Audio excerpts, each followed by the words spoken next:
Well, hello out there to everyone and all you constant listeners. This is Nick Diolius. I am coming at you from my global worldwide headquarters in beautiful Pittsburgh, Pennsylvania. I hope everything's going fine and smooth in your world. The taping of this podcast coincides with the official end of summer. It's hard to believe that the summer of 2021 has already come and gone, but there you have it. Hope you had an awesome summer. I did, and I hope you and your family enjoyed the same.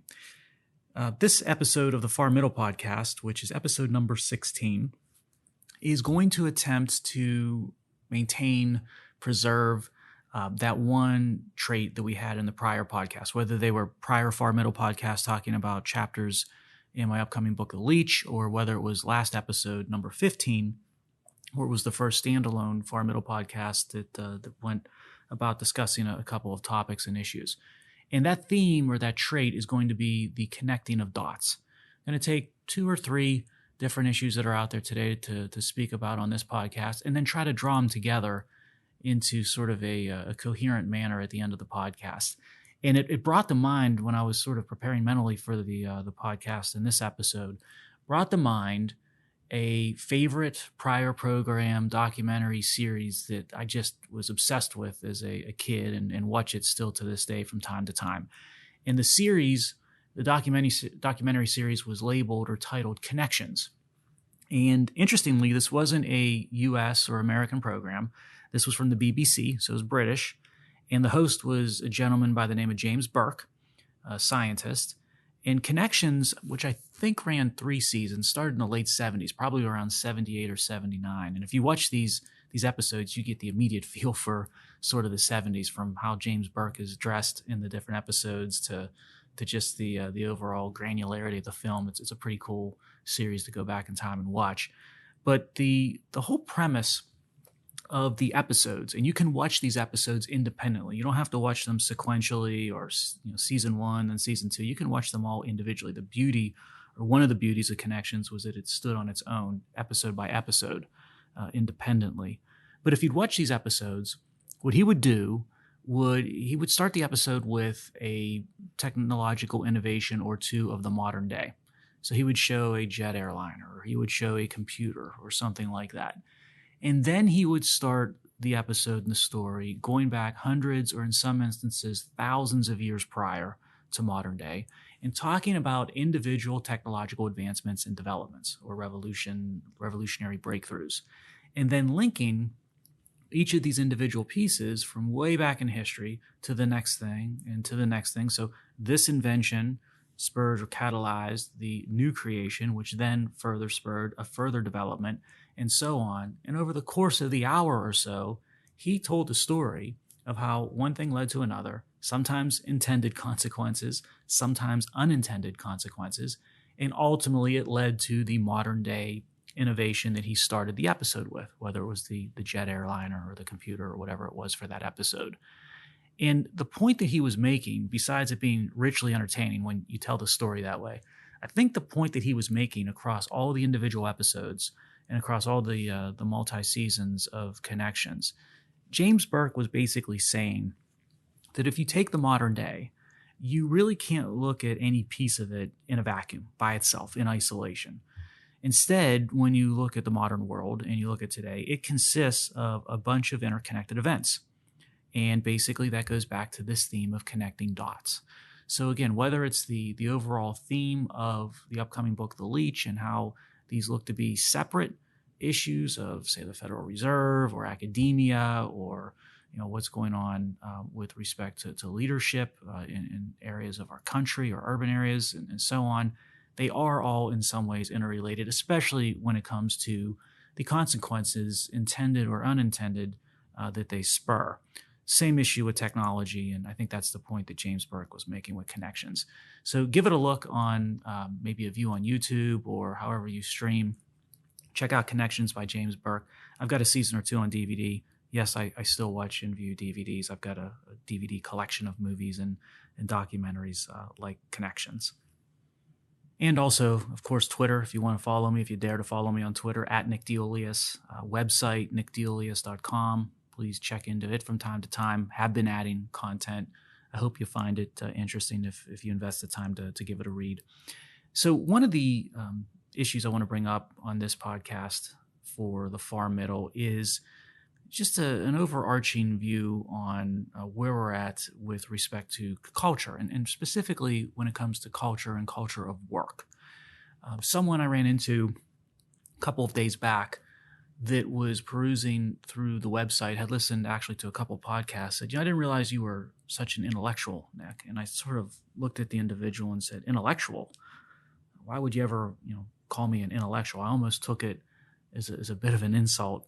But when I got to thinking about it, I think all of us are intellectuals to varying degrees, because a man or a woman who is willing to think, and think maybe even ideally rationally, objectively, probably fits the definition of an intellectual. So I tend to equate, or maybe stereotype, intellectuals as academics and degreed, maybe degreed from elite institutions, the Ivy League, or institutions along the lines of the Ivy League, maybe working in some sort of white-collar profession, right? But I don't think that needs to be the case when you just give a couple of moments of thought to what actually constitutes intellectual thought and an intellectual. If you are free thinking and you are ready, willing, and able to engage in that type of thought on a rational and an objective basis, indeed, you are an intellectual. So I suppose guilty is charged with being an intellectual, but aren't we all? And isn't that a great thing? Now, thinking about these issues, these broader issues intellectually, it brought me to the topic of work and the importance that work has played in the American culture and our American experience through our history, and also to the individual, what it's done for individual fulfillment, achievement, happiness, those types of things. Which brought me to another person, if you've been listening to these podcasts, you know that I'm a big fan of, which is Ayn Rand, who back in the 60s, and I think it was published perhaps in the 70s, it got published later, she put out a really interesting paragraph or so on the difference between what she was labeling the career man versus the job holder. And I think this speaks to the issue of work and how it fits into our national fabric as a value, so to speak. So she said the difference between a career man and a job holder is as follows. A career man regards his work as constant progress, is a constant upward motion from one achievement to another, driven by the constant expansion of his mind, his knowledge, his ability, his creative ingenuity, never stopping to stagnate on any level. A job holder regards his work as a punishment imposed on him by the incomprehensible malevolence of reality or of society, which somehow does not let him exist without effort. So his policy is to go through the least amount of motions demanded of him by somebody and to stay put in any job or drift off to another wherever chance, circumstance, or relatives might happen to push him. So I think she did an awesome job. Once again, that was her strong suit, of course, right? Articulating these types of views and contrasts and differentiations. Did a wonderful job of summarizing when work becomes an underlying value within a culture. That's sort of what she deemed the career man. And, contrasting that to how someone who just views a job as nothing more than a job and tries to do the bare minimum to get through that, to get onto other things or to survive it, almost viewing it, as she put it, as punishment on the other side of the spectrum. Having a nation and a people and a culture that embraces the former view of work versus the latter makes a massive difference with respect to competitiveness, with efficiency, with quality of life, all of those things. And again, individually for the person by person, but also collectively when it comes to the nation or the region or the economy, whatever you want to define in the aggregate. This matters incredibly. And I take what Rand was thinking and writing upon, and then sort of applying that with what we've seen recently, modern day, particularly in 2021 with pandemic and shutdowns and government policy, sort of intervening in the middle of it. And I just wonder, at the end of the day, work as a value, or the work ethic, the American work ethic, is it dead? I ask that in the past tense as in dead versus dying, because I fear that it may be worse than even a question of asking whether it's dying. It might be already a fait accompli in that it's dead. And I see different examples of this that stoked that question in my mind that I wanted to put out to all of you for consideration as well. I mean, one was this debate, and it's been a debate that we've seen for decades, economics, right, about minimum wage. Raising minimum wage, is it helpful? Is it hurtful? That's an economic debate that micro and macro economists and Keynesians and other economic schools of thought have been battling over for, as I said, decades. I've got my views. In the end, I think that the free market is the best arbiter of where wages will go. If you really want to help grow entry-level jobs and entry-level pathways into the middle class, the last thing in the world you want is government dictating what the price controls will be on things like wages. That's going to deter economic growth and hurt the middle class and the working poor the hardest. But that's just my opinion. I know there's others that have other views of that. But what was interesting was not necessarily where you fall out on the minimum wage debate. It was what happened when we looked at the sort of debate taking center stage in our national politics and our national economy. So you've got people like President Biden, the Democrats that are advocating for raising the minimum wage, and also to some extent looking at all the stimulus and all the support the government had provided, which almost created a disincentive to work. We've heard that terminology quite a bit recently, and sort of being proud of that because their view was, well, if it creates a disincentive to work, maybe then employers need to offer more in wage rate to get workers back to the workforce. Thus, it's sort of a backdoor or a hidden way to raise the minimum wage without actually having an official discrete minimum wage piece of legislation. But what was really interesting was if you're in the real economy and you're looking to continually hire and replace workers that you lose through attrition, retirement, going to a different job, just stopping work, whatever the case might be, it is incredibly difficult today to get people to show up for work. And this isn't an entry-level job issue. I'm not talking about sort of jobs that pay at or slightly above minimum wage thresholds. I'm talking about the gamut. I'm talking about well and high-paying blue-collar jobs, high-paying white-collar jobs, remote work, in-person work, all of the above. Work in traditional line economies like manufacturing, work in the idea economy, sort of the new economy. Doesn't matter. There is a situation today, sort of an epidemic or a movement, I'd call it, where a lot of individuals simply just refuse to go to work. And that, from my perspective, is hugely troubling. That's something that I worry about because the reason that they don't have that drive in some instances to go to work or to get to work is that there's been something that's replaced that as a safety net, which of course is government. So you got two problems here. One, we're losing that work as a value, that work ethic, which created the quality of life that we enjoy today as Americans and then across the globe. And at the same time, we are, worse yet, replacing that, substituting that with the dependency on government, which is never a good thing. And I think COVID, pandemic, shutdown, it exacerbated this issue. It created an opportunity for those looking for these two things to happen, the erosion of our work ethic and the replacing of work with government dependency. It created a catalyst for those individuals and those people that sort of have those thoughts and views to accelerate these things. And at the same time, it also creates, I think, a higher level of societal angst. And what I mean by that is if you're not busy and you're not working and you're not endeavoring upon a career, right, or a profession, then what do you do in lieu of that? Well, if you, on top of it, with pandemic, you can't go anywhere, you can't travel, you can't do anything. You're basically sitting at home. And what are you doing when you're sitting at home? You're sitting online, you're all over social media, you're watching the news.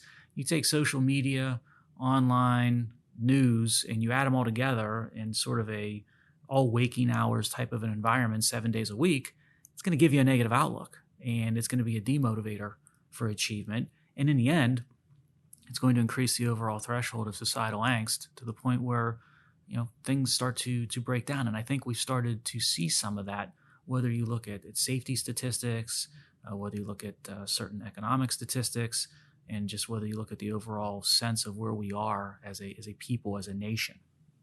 Now, don't take my word for it that work ethic, work as a value, the dignity of work are great things. Take someone else's word for it, specifically Pope John Paul II, and all the great things he did. Well, one of the great things that he did in 1981, he put out an encyclical. We talked in a prior podcast about Pope Francis's environmental encyclical, which is fraught with all kinds of pitfalls, and I am not a proponent of. I'm a harsh critic of that, as you know. But Pope John Paul II, back in 81, put out an awesome encyclical, which discussed work. What he said in that encyclical was, quote, "Work is a good thing for man, a good thing for his humanity, because through work, man not only transforms nature, adapting it to his own needs, but he also achieves fulfillment as a human being, and indeed, in a sense, becomes more a human being."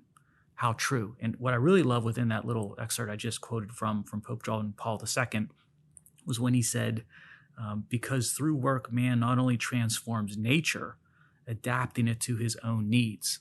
Think about that. That's the way we used to view things, which is another way of saying humans and the quality of life that humans enjoy come first. The earth, or Mother Earth, comes second. That was the way we viewed things as a people and as humans not long ago in 1981. Think of how contrasting that is to Pope Francis's view of where humans rank relative to Mother Earth, so to speak. A complete 180. How unfortunate is that? But this sort of takes that dot that we're talking about of work as a value and the dignity of work ethic, and how people approach that today in the United States. And now I'm going to try to connect it to another dot, which is this issue that I've sort of hinted upon a couple of minutes prior, which is pandemic and COVID. Because I think what's happened is that you've seen the pandemic hit, you saw the economic shutdowns that occurred, so government, and again, what I reference as sort of elites could be the idea economy, so big tech, academia, right? Obviously government bureaucracy, the media, the mainstream media, those types of stakeholders and institutions. So people that basically sort of work with their mind, work on a keyboard, right? They're not out and doing something with their hands. They don't even have to show up face to face to go about their work or their career or their profession. They saw this in many ways, frankly, as an opportunity. And what was the opportunity to do? Well, we've got a health crisis, so let's mandate an across-the-board, heavy-handed shutdown of all activity. Force everyone back into their homes and force them into sort of suspended inactivity. And then, as government and as stakeholders that make decisions and can sort of package those decisions into favorable ways in advocacy, right? Let's then have that shut down and that economic distress that ensues, let's have that be used to justify all kinds of government intervention economically and from a policy and from a fiscal and from a spending perspective and from a monetary policy perspective. And once we do that, let's do that in a way where we can disincentivize, demotivate work, and basically create a system and an infrastructure of dollars and cents where it doesn't make sense anymore for people. It's easy for people not to go to work or not to get off the couch or not to jump off of social media and start to engage face-to-face. And you see this with pandemic, not just with shutdowns and not just with a split between those who work face-to-face or work with their hands at a location versus those who are in the idea economy. You see it also with respect to things like masks and what they can do and how they can basically create buffers between people looking to communicate, express, work, and endeavor. And again, I'm not an opponent of masks. I think if the data and the science and the medicine say that it helps, then we should apply that in the right instances and the right circumstances. So I don't want to give the impression that I'm some sort of extreme anti-masker or something like that. But it's yet another tool that helped, like fiscal policy, like quote-unquote COVID relief, like the shutdowns, that were able to be utilized by those looking to, I believe, demote and demoralize the work ethic within this country. And to a large extent, I fear through 2020 and 2021, they've been largely successful in that effort. So government policy that pays people not to work, I don't think that's a good thing in any environment and should only be used in the direst of circumstances or emergency situations. And certainly now looking at what's happened late 19, 20, and 21, we have far past that point. Yes, there's still major challenges with COVID and Delta and all the future coming variants. But by and large, the ability for people who aren't at risk and that are vaccinated to go out and work in our profession and pursue their career and interact with other human beings in the real world economy, that opportunity is largely there in a very, very low risk, if not risk-free way. And policy that precludes that or that deters that, well, that's wrong-headed. And I believe it's not wrong-headed by accident. I think it's wrong-headed by design, because they're solving those people that are advocating for those policies or trying to solve for something different, which is, again, to evaporate, erode, diminish the work ethic of the country. And I referenced a couple of minutes ago the science. If the science says this, right? How many times have you heard that the past couple of years with pandemic? I think, again, connecting now to yet another dot with this episode of The Far Middle, you see science really being exposed with respect to what it's become versus what it was. And I think science right now sort of exists in two spheres. And you had Matt Ridley, who's a great writer that basically, I think, summarized this issue in a really succinct, clear way. He points out a distinction between what he calls science as a philosophy and then science as an institution. So he says the two of those, science as philosophy versus science as institution, two very different things. Science as a philosophy, really great thing. That came out of the Enlightenment. I talked about the Enlightenment a bit in my book, The Leech, that was just an epic, impact on the human condition that we enjoy to this day. And obviously, when science is viewed as a philosophy, that's basically putting rational and objective reason at the forefront of everything. So definitely all in and a supporter of science as philosophy. But, science as institution, Ridley points out that all institutions, they are erratic. They're going to be falling short of stated principles from time to time. They're suspect because they're run by human beings. And human beings are inherently entities and creatures that are far from perfect.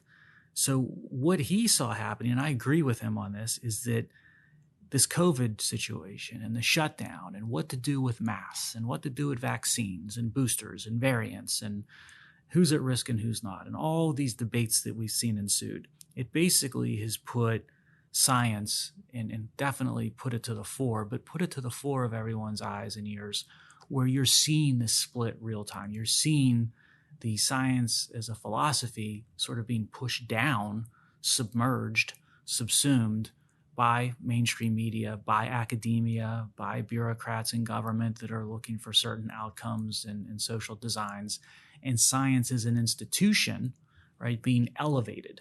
And that sort of demoting of science as a philosophy and the elevating of science as an institution, that is a horribly bad thing for not just the United States and not just our economy, but again, for the human condition. And what's infuriating to me in all of this, and I do consider myself a scientist, I'm an engineer, so call it STEM, call it science, call it engineering, but I consider myself part of the community, perhaps not the brightest member of the community, but I'm in there nonetheless. What's been making me just furious about this issue, science as an institution being elevated, is that elevation and the demotion of science as a philosophy, it's come from within. It's come from scientists themselves. Now, I don't know exactly why that is the case. I've got different theories or thoughts, but I really can't sort of prove or disprove my hypotheses. But one that I'm leaning toward more and more, that again, you saw with COVID, you saw with pandemic, is this issue of did COVID or did COVID not leak from a lab in China, in Wuhan? And that seems like a very simple question. But maybe, and you've seen the pushback on this issue where you've almost created this level of we're not even going to talk about that, to even mention that. You're Cro-Magnon, you're not enlightened, you may even be racist, you could even be labeled as racist. I've seen that at times. we're not gonna discuss even that concept of possibly occurring. Now that's changed somewhat since the facts, right, and the reality have come to light. But I think the reason that you saw that sort of violent response to even questioning where the origins of COVID came from was that if indeed it was leaked accidentally from a lab, a scientific lab, well, then that's going to be a black eye for science. And the scientific community as an institution doesn't want that. Well, that's again a human trait that you see in business when business leaders go awry. That's a human trait you see with politicians when political leaders become crooked and do things. We're seeing some of that with nursing homes in New York State and COVID, right? So this is a fault of the human condition, and scientists are human beings, and thus it's not surprising if you see a situation where the truth might give a black eye reputationally to science, that there's going to be a tendency by scientists to push that down, make that go away, not discuss it, not entertain any inquiry or debate with respect to it. And then once you've got science as an institution to the fore, pushing down science as a philosophy and the rationale and reason that goes with science as a philosophy, then that's a slippery slope. So now then it's not going to be surprising to see some of the other things that we've observed across the scientific community with COVID and pandemic. So what you see is now it's not a big leap for scientists or a scientist or a scientific organization to start to push certain views that are consistent with their political beliefs or their philosophical beliefs, despite what rational thought, facts, and the science might say as a philosophy, so to speak. And that's when science starts to sway into and wade into these political arenas, and science becomes more of a political weapon than anything else. So when people and politicians start talking about, quote unquote, the science, everyone just shrugs their shoulders and rolls their eyes because they know that's not science as we think of it as a philosophy.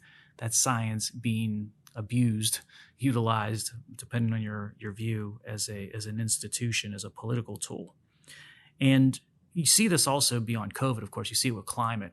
We'll talk about this with climate change all the time, where climate change and the whole issue with respect to it, very similar, right, to COVID and what the origins of COVID were, or some of these decisions on the medical side with COVID. It becomes very much a political issue, not a scientific one.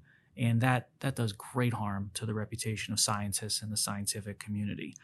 You also see on this slippery slope not just then scientists and the scientific community getting into politics and being sort of tarnished, sullied by politics and their reputations along with it, but you see this issue of conformity. You need to sort of fit in.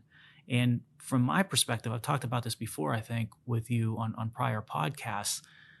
Science is not about consensus. Science is about breaking, challenging, fighting the consensus. That's how all great scientific breakthroughs had occurred. Again, going back to James Burke and Connections, his documentary series and those seasons and those episodes are just chock full of people where everyone in the community, everybody in the know was saying one way, and the individual said, heck no, I'm going to do this a different way, or I view it a different way. And indeed, they ended up being right and vindicated. So science is not about conformity, but again, today, science is an institution. It's all about conformity. So disagreement, challenging, which basically are the catalyst for scientific progress, they get pushed to the back, which means scientific progress itself gets pushed to the back. And some people call that groupthink. They'll reference it as groupthink. I do that as well from time to time. But that groupthink, when science becomes an institution, and then you couple it with how scientific views and thoughts are published and disseminated today, like the peer review process for journal article submissions and research papers, now you can see where this looks more like the consensus building in a high school classroom, right, with peer pressure, than it does with respect to the scientific method and scientific inquiry the way it was meant to be as a philosophy.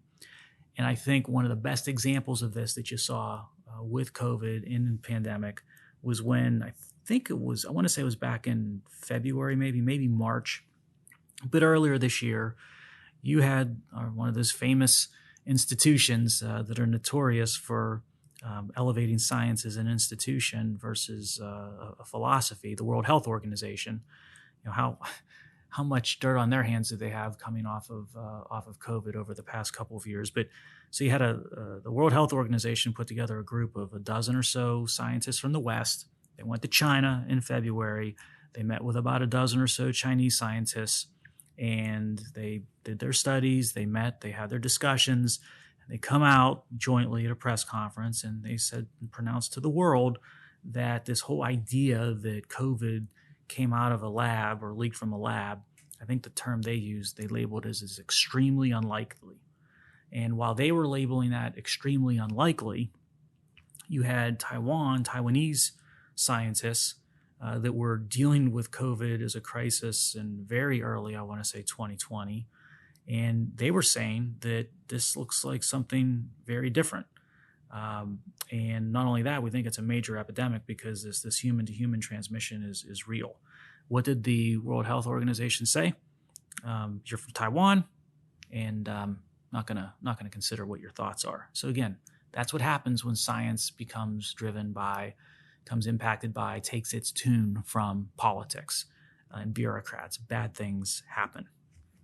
I think you can probably tell I'm not a fan of the World Health Organization. I wasn't a fan before COVID, less of a fan now. Any organization like that wraps itself as a scientific organization, and in early 1 year of 2020 is telling scientists from a certain country that is not favored or recognized by a big funder of the organization, the World Health Organization. So Taiwanese scientists not favored by China, which is a big funder of World Health Organization, that your thoughts don't matter.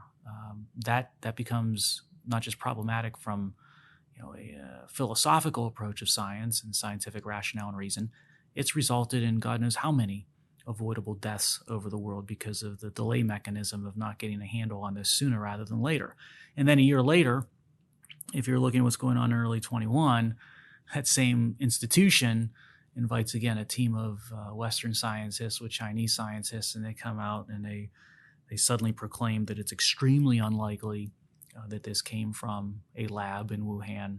I think the credibility of the World Health Organization is shot. It was shot for me long ago when they basically made their first and foremost objective, looking at climate change. You would think the World Health Organization should be focused on things like pandemic, right? Ebola and what's going on with COVID, those types of things. That's a massive threat to humanity and human life. But no, right now, from their perspective, the greatest threat to humanity is climate change. I favor to disagree on that in a big way. And when elite organizations like the World Health Organization don't do their day job of looking at pandemics and getting in front of them instead of behind them, and instead focus on these long-term abstract issues that aren't within their core mission, like climate change, then it's not surprising that you get some of these outcomes that we saw with how we managed the COVID pandemic from a government and from a sort of bureaucratic elite perspective. And I think you saw two big themes out there when it came to how society managed COVID, at least in the West. One was the issue of what I would sort of define as coming up with the sort of singular focus of stopping the spread, but not considering the impact of what measures you would take to stop the spread, what impacts they would have on society, on people, on an economy, on those types of things that matter greatly, on human health itself. So with COVID, we're going to shut everything down. Let's take schools as an example. We're going to shut schools down. And that's going to help stop the spread. That's what we want to do. But yet there was no consideration, and there continues to struggle to consider the consequences of what the harm will be of that mitigation measure of shuttering schools. If we see any sort of hybrid learning or remote learning this calendar school year now coming up in the fall of 21, that will be now 3 academic calendars impacted by COVID. And that cumulatively is going to take a massive toll on that student body, a generation, frankly. And it's a group of a demographic that stands at very low risk to having some sort of dire health impacts, adverse impacts of COVID. They're not an at-risk population by any stretch. And then you couple that issue of not considering the mitigating measures and the harm they may be doing to quote unquote stop the spread. You couple that with the second theme that I've noticed, which is, and we deal with this all the time in the energy industry, this issue of risk management, where suddenly COVID pandemic has become something where zero risk is the only tolerable outcome, the only tolerable path, which is completely counter to everything else we do in life. Every time we get in an automobile, every time we get on an airplane, every time we eat fast food, every time we do just about any activity in life that you can think of, we're taking on risk. There are a statistical certainty that might be a low level, right, of risk, but there's nonetheless a statistical certainty, some level of risk that an injury or a fatality can occur. Heck, I think there's even tens of thousands of people who die at home every year, just being at home, basically. So everything in life has risk. But yet when it comes to how we decided or we were told to manage and navigate through COVID and pandemic, the answer has been we're going to do this in a way where there's zero risk. We're going to take on zero risk path, which basically brings everything in life to a grinding halt and all the consequences that go with it. And I'm not anti-vaccine. I'm vaccinated. I'm not. I don't think that COVID is a fiction. It's real. People have died. People are dying from it. No doubt about those things. I also, however, believe that our approach to this, or the way we've been instructed to view it and manage it, has been completely wrong-headed, and that there were some underlying agendas at play that once again used the pandemic as an opportunity to further those institutions or those stakeholders' ultimate aims when it comes to policy and just overall culture. So, who are those institutions? It's the same ones we've been talking about over prior episodes. It's the elite of institutions that are out there. You see it. I mentioned mainstream media, academia for certain. These bureaucratic organizations like World Health, United Nations. Obviously, government needs to be included in that.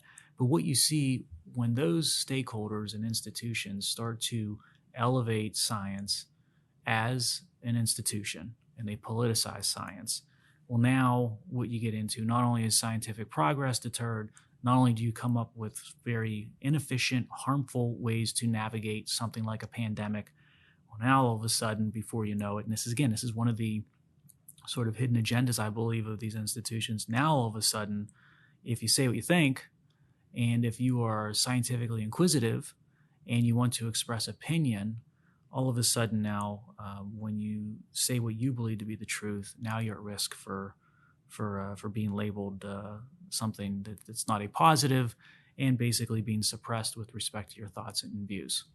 But I don't want to be impacted by that. I want to be able to say what I think when it comes to my view of the objective impacts, good or bad, in terms of how we navigated through a pandemic. And I think in total, when I look at things objectively, and I believe rationally, I think many of our policies, and when you look at them cumulatively, they've hurt stakeholders, certain stakeholders, big time, particularly children and families and the middle class. I think those are three big sort of casualty demographics of how we've navigated through pandemic.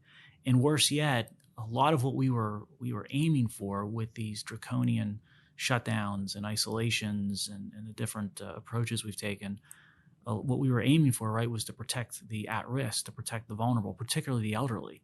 I think we did a horrible job with that. So worse than even, of course, having the harm done to demographics because it was heavy-handed in our approach, we didn't get the benefit that we were shooting for. And once again, I will reference different sort of demographics of elderly, nursing homes, different areas geographically like New York State, and what happened with respect to those individuals. It's almost criminal what's happened with respect to harming a whole swath of society because of heavy-handedness, and at the same time not getting anything close to the benefit that was advertised to go with the heavy-handedness. And the harm that some of these policies that we've implemented have done, it's hard to gauge and really wrap your arms around the magnitude of it. It's going to take some time for them to become clear, but we know it's going to be an ugly scenario. I even look at things that are quite serious that you would think were not at least directly or immediately affected by the policies put in place to navigate through pandemic, but yet they are. So think of cancer and cancer screenings. There's medical study after medical study that shows screenings really change the outcome in terms of when you detect cancers on the survivability of them and the mortality rate that they demand or extract on the person afflicted. So the sooner you get screened, the better for a whole bunch of outcomes.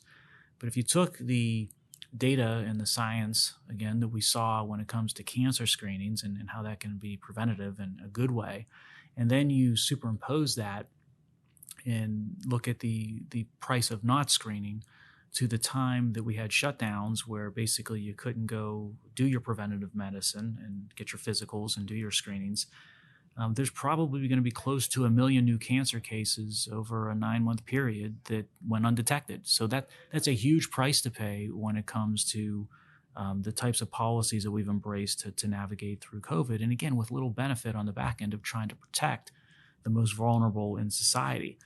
I worry and I see statistics when it comes to things like suicide across society, depression, anxiety, and all of those mental ailments and diseases that are going to increase or have increased because of people being isolated, people not interacting, people not working, people not being able to go achieve. That's real. We talked about the impact on kids educationally. I don't even want to see.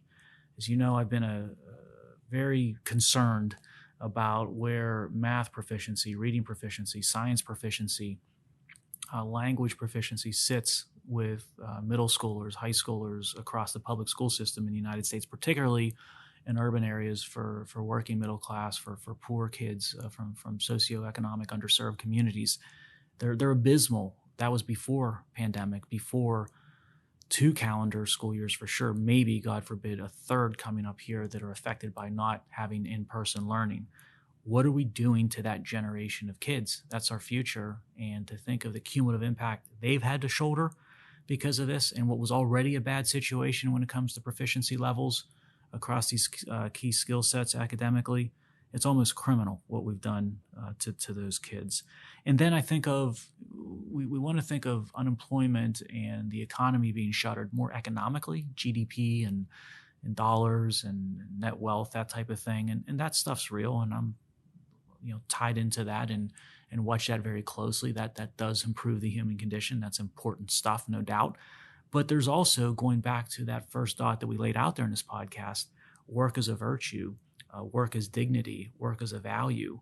When you become unemployed or you lose your job or you lose the drive to go work, maybe by design, depending on who's putting out and implementing the policies, that is going to change your overall mental health. That's going to change your overall physical health. And that will take its toll when you look at life expectancies and mortality rates for all demographics, I believe, but probably hardest hit in the poorest of demographics over the coming years. So I wouldn't be surprised at all to see material changes in life expectancy across a range of demographics and in things like diabetes, obesity, heart disease, depression, suicides, opioid addiction, all those things that go with individuals when they lose their drive, they lose their meaning to be and their reason to get up in the morning.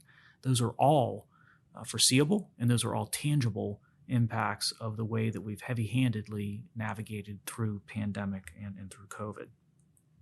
And I believe that the scientific community that helped, aided and abetted these other stakeholders to make science more of an institution and increasingly a political or religious institution instead of a philosophy of rationale and reason, I believe they are heavily involved as an accomplice in these negative outcomes that have occurred across our society, across our economy, and across our sort of human health spectrum within the United States and the world over. It really, and I hate to say this, it pains me to say this, but I feel as a scientist, as an engineer, that the scientific community has sort of become what Joseph Goebbels, the Nazi propagandist, once said when he said, "A lie told once remains a lie, but a lie told 1,000 times becomes the truth." Unfortunately, the scientific community has become an institution, a political flawed institution at that, almost bordering on a religion, and it continues to ignore truth, speculate on lies to the point where they make the mistruth become the truth. I think it's time now to head down the home stretch for this episode number 16 of the Far Middle Podcast. I've had actually 2 more items that I want to discuss. We'll save those for next week because, once again, every time I do this, we get these issues that are so interesting, so timely. I just end up taking more time on them than I originally thought or envisioned, but that's great. That's a good problem to have. So I think the takeaways, the dots that we discussed today, be an intellectual. Think.